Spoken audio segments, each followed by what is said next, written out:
Peace, peace, peace, peace, peace. Give thanks for life. Um, yeah, give thanks for life. I want to build this morning. I want to reason on some things. I ain't really had a reasoning, for a moment. But I was, having some conversations out here along the road of life, and seeing different type of information out here on the information highway of social medias and what have yous. Watching the birds, give thanks, give thanks for life, this sunrise. I'm watching all the birds congregate to take in the sunrise. Yeah. If you really stop and pay attention, you would notice in the early morning, the early light, that the birds pay homage to the rising, to the rising of the sun. The birds pay homage.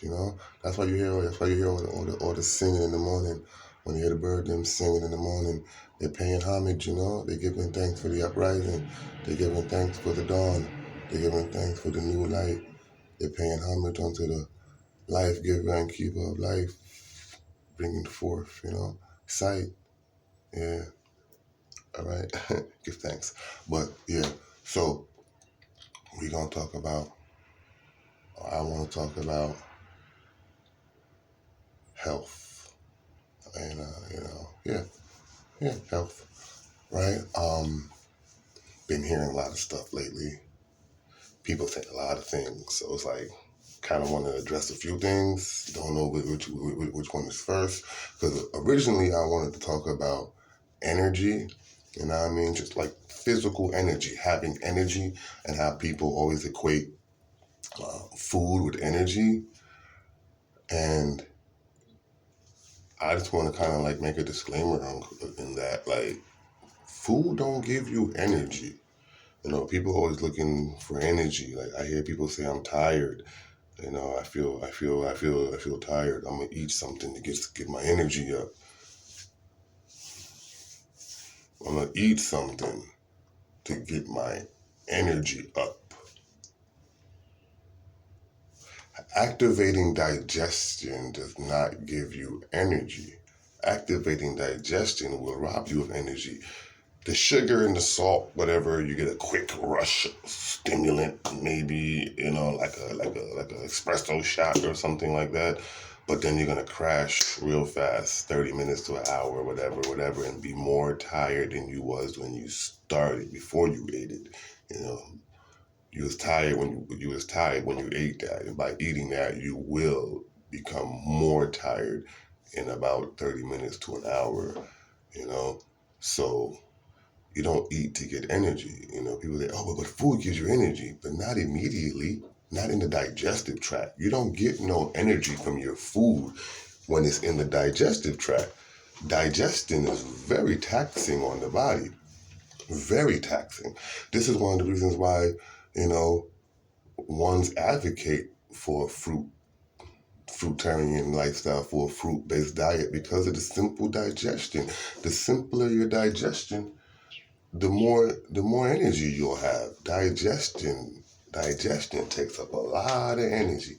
So when you're telling me that you're eating food to find energy, nah. The energy you get from your food is after digestion is over. When digestion is over, and the body turn these foods into the proper sugars it need, and from those sugars get burnt up and turn to the proper gases it's needed to fuel the cells. All that scientific terms they have for that process and all that.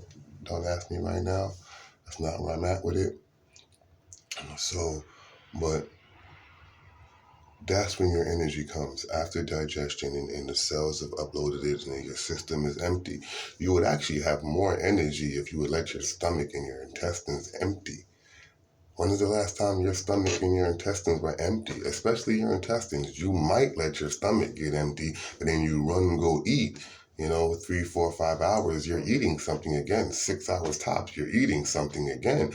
So You might let your stomach empty, but when is the last time you ever let your intestines be empty? Do you know how long it takes for your intestines to be empty? Trust me, it's longer than the 8 hour window you might have between dinner and breakfast. You know, so it's like energy. You get maximum energy when it's less in your system. Especially the complicated ways that we eat nowadays in this modern Western.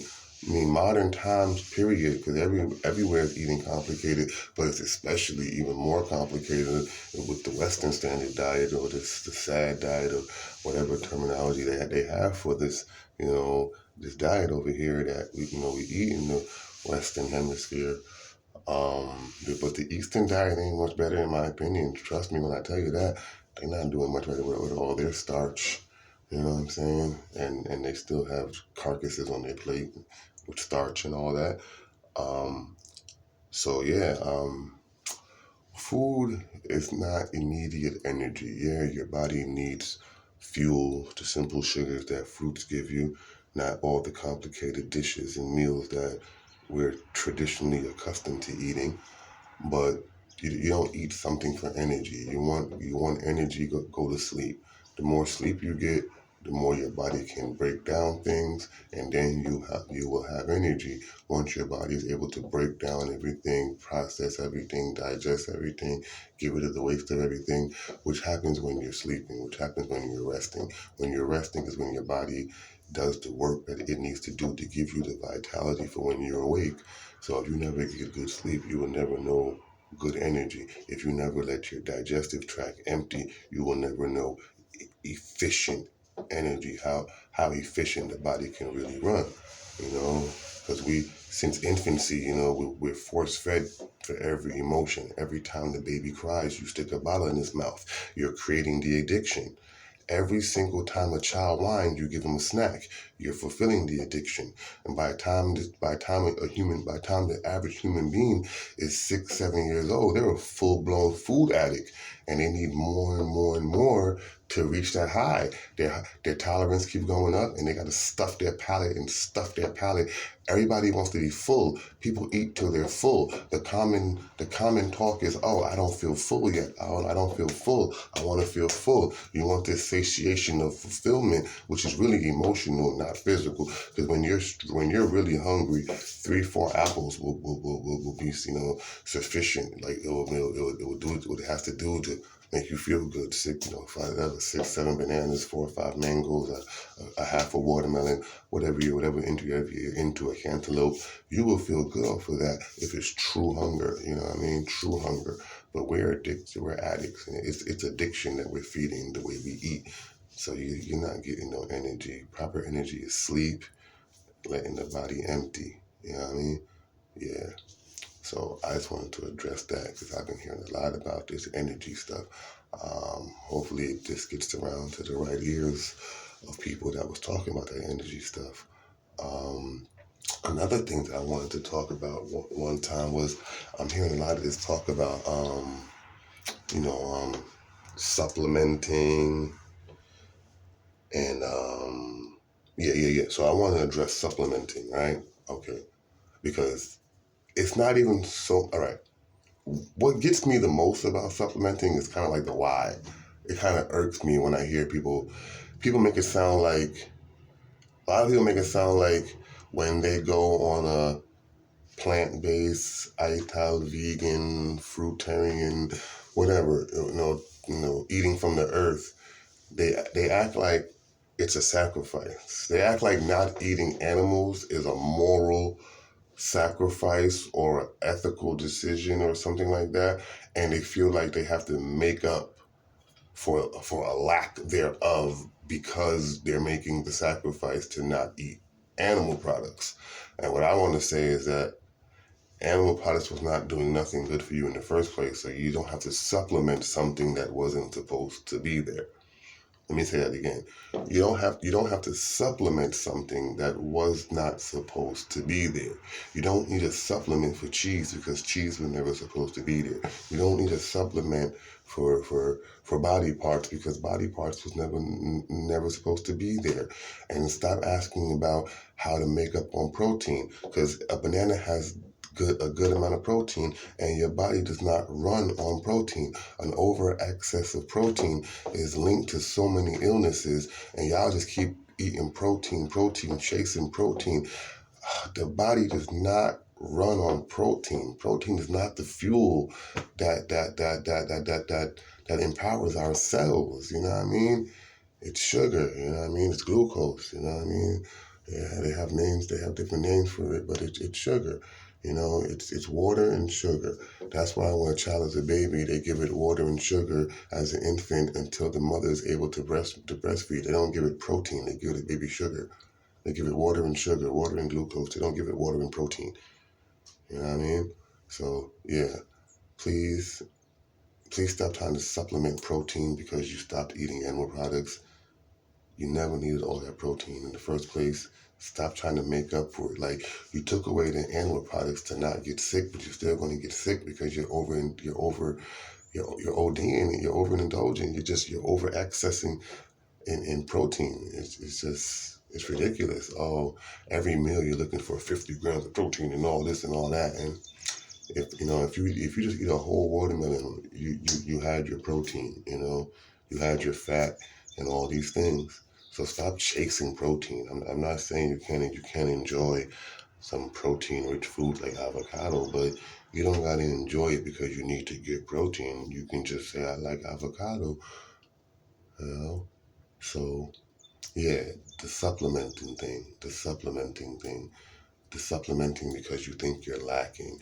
Also, I hear this talk about I hear a lot of ones say this is even like like this is going to save them from or a reason to not stick with plants. They will say things like, oh, the soil is depleted and it doesn't have the nutrients that it used to have, and that's why I had to revert and start eating cheese again or something like that. Or I'm just like, but you're eating cheese from a cow that eats from the earth.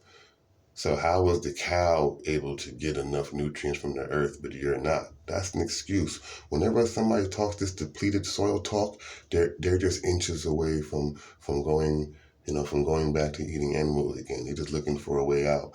So depleted soil is nonsense because the animals are eating from the same soil. So you can't tell me that the animals that ate from the soil were able to get it, and somehow you can get it from the animal, but you couldn't get it from the soil that the animal got it from.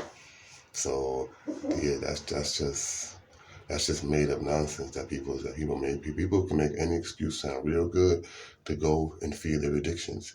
You know, like if you live in certain areas and you deal with addicts on a daily basis, the stories that these addicts come up with, trying to get some money out of you is amazing. These dope fiends be having some stories. They will make up some stories when they're begging you for money. They don't just ask you for change no more. They got these elaborate stories of why they need help. I know you heard them. I know you heard a dope fiend story before on why he needs help. Well, it's no different out here in this circus arena of health and all these people talking because they want to sell you something and they want to make money. Even in the raw food ring, it's a circus of competition of people trying to make money, and they patenting and they promoting these superfoods and all this stuff like sea moss. Man, sea moss ain't food. What? How often do you think our ancestors was swimming in the ocean eating gel, eating like how often do you think we was deep sea diving? That's a learned behavior that came with time because the earth was going through changes and famine and feast and desperation. You dived in the ocean looking for vegetation because you can't get none on land. It doesn't mean that these are just things that we're just supposed to do all the time. No, I mean, I'm not saying you can't treat yourself to a nori wrap or something, But don't push these things like these as superfoods that's going to advance us, and they're better than the natural fruits that we were designed to eat right here on land.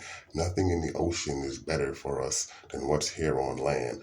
It's mangoes over sea moss. Like I'm gonna make a T-shirt now. I look like somebody gonna take my idea before I get to it, right? Mangoes over sea moss is gonna be my shirt.